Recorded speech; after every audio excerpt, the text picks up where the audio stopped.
Good morning, and thank you for joining us. Keith Tebow here at FRC Media. Time for our weekly Wednesday conversation with the mayor of Fall River, Mayor Paul Coogan. Mayor, how are you today? I'm doing great, Keith. How about you?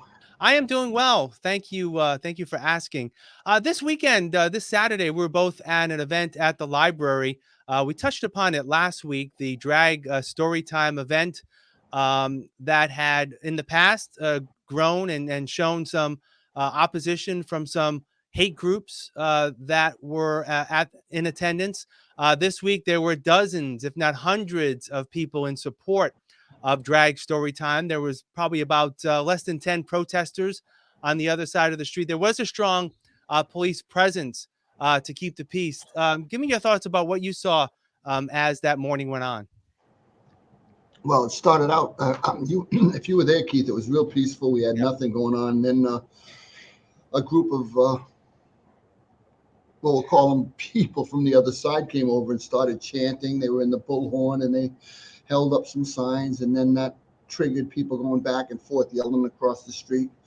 I thought the police did a great job, other than a few nasty exchanges and finger throwing. It was a little unsettling. We had met with the organizers a few times, and we thought we had some things in place. We'll be sitting down with them again to find out um, where we did things right and where we did things wrong. But overall, it was a pretty safe event. Again, I'm concerned about the businesses in the area and bringing children into an environment like that. As you were there, Keith, I think you'd have been hard pressed to walk your children across the front of that library, during the height of the back and forth between the groups. And as you said, the protesters that weren't on the library property across the street, there was only a few of them, but they were loud and they were definitely trying to antagonize the people that were there for just the story hour.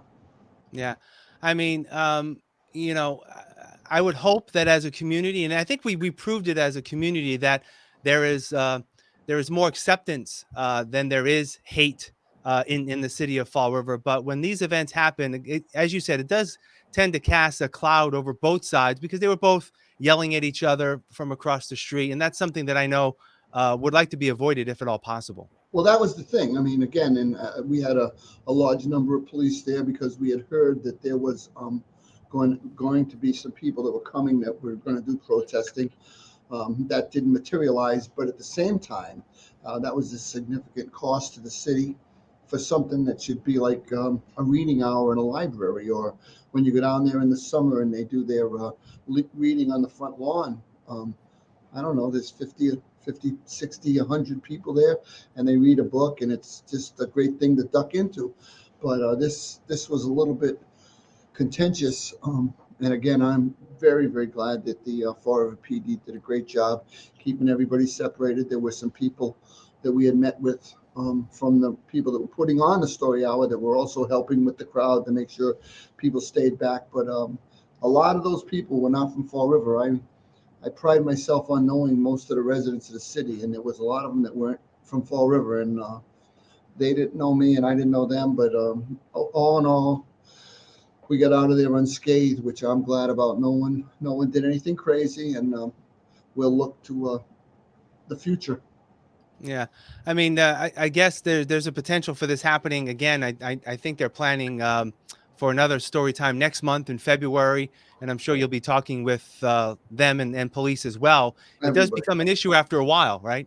Yeah, at some point for any event in the city of Fall River, there's a cost factor to this, and over time on a weekend, it adds up. Which we tried to do the best we could with the number of guys we could get in there for that, and I thought, like I said, the Fall River PD did a great job.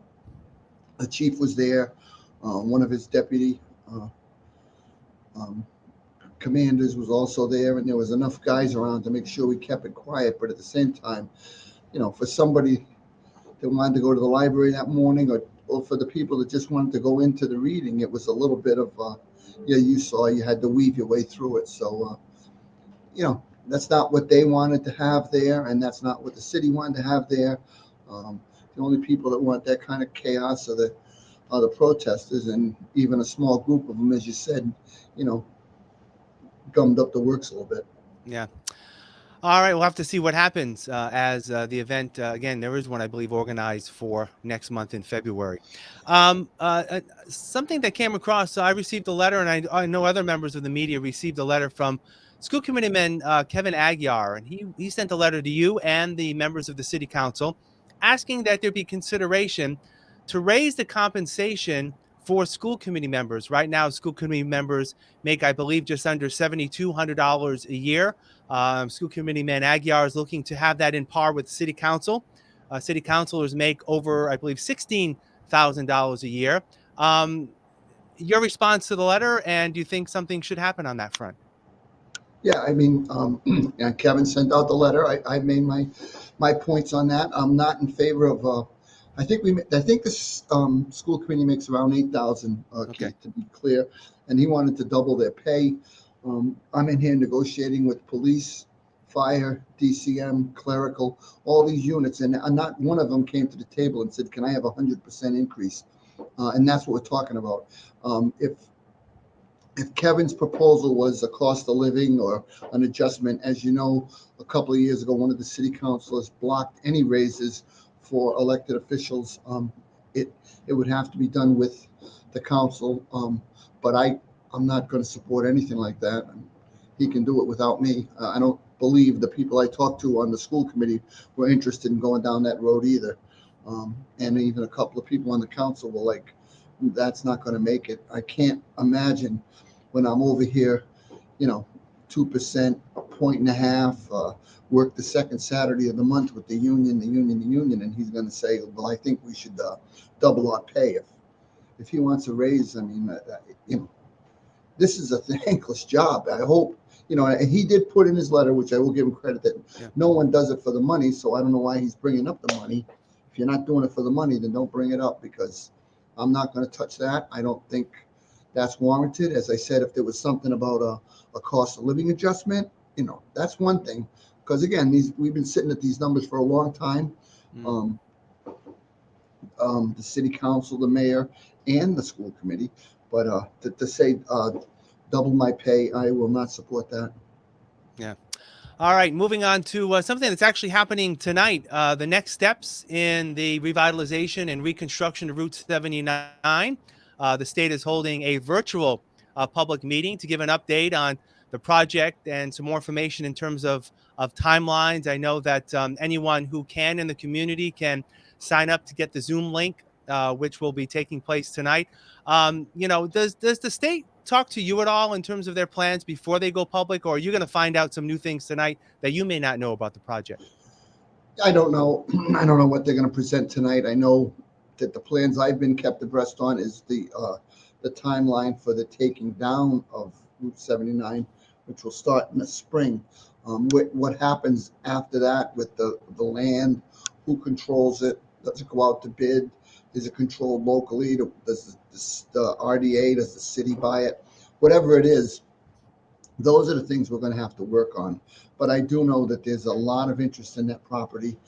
It's a prime piece in the South Coast, and I think that it's going to really, really reinvigorate that whole waterfront. It's going to be a godsend. I'm very, very bullish on this whole project. I think, you know, when these people talk about long-term plans, I think that that's what's happening down there. You have a long-term plan with the train, with residential, with retail, with some maybe some commercial, with some recreational stuff to really take a 16, 18 acre swath of land and make it something special. Yeah, and I know that there may be still people in the city who are skeptical, as they were with the city pier, as they were with the train station, but they saw those projects come together, and as you said, beginning this year, there will be construction there that people will see. That will see that the progress is being made. Finally, this week, I've asked you in the past about the an update on the new city logo and the website, and I believe at the end of the month, on January 31st, the city's hosting a special event to recognize the final logo applicants that were considered, and also do a big unveiling. That'll be later on this month. Yeah, it's going to be really nice because obviously worked on this for a long time. There was a lot of interest, a lot of votes. we had two of the entries which kind of separated themselves from the others. Don't ask me how, because they were all very, very strong. Uh, I I wasn't disappointed in any of them. But with that being said, we're going to announce the winner. We're looking for our banners for the city. We're looking for some shirts. We're looking for stickers. We'll try to promote this as much as we can. We're working with some of our unions to get this as a patch on their uniforms or their shirts. There's a lot going forward on this, and it will roll out, hopefully, tie in with the new website, and it's going to give us a brand. It's nothing really radical. It's a consistent, classy message that we just want people to know that that Fall River's moving forward. I think it's going to be great. I hope people stop by and see the winners. Yeah, the event is going to be a celebration of all the finalists, and they'll be there on it's January 31st, beginning at 5 p.m.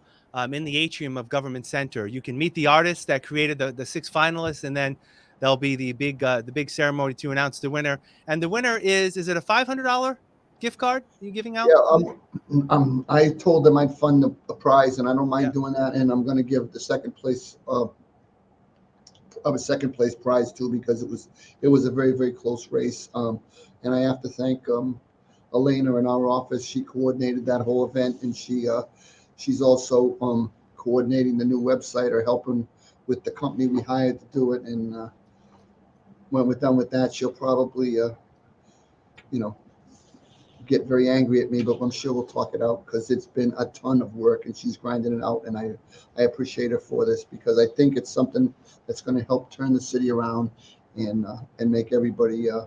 pleased with the message about the city of Fall River. Yeah, absolutely. All right, Mayor Paul Coogan, as always, thank you. We'll talk again next week. Take care. Thanks, All Keith. right. And thank you for joining us, as always, at FRC Media. Have a great rest of your day.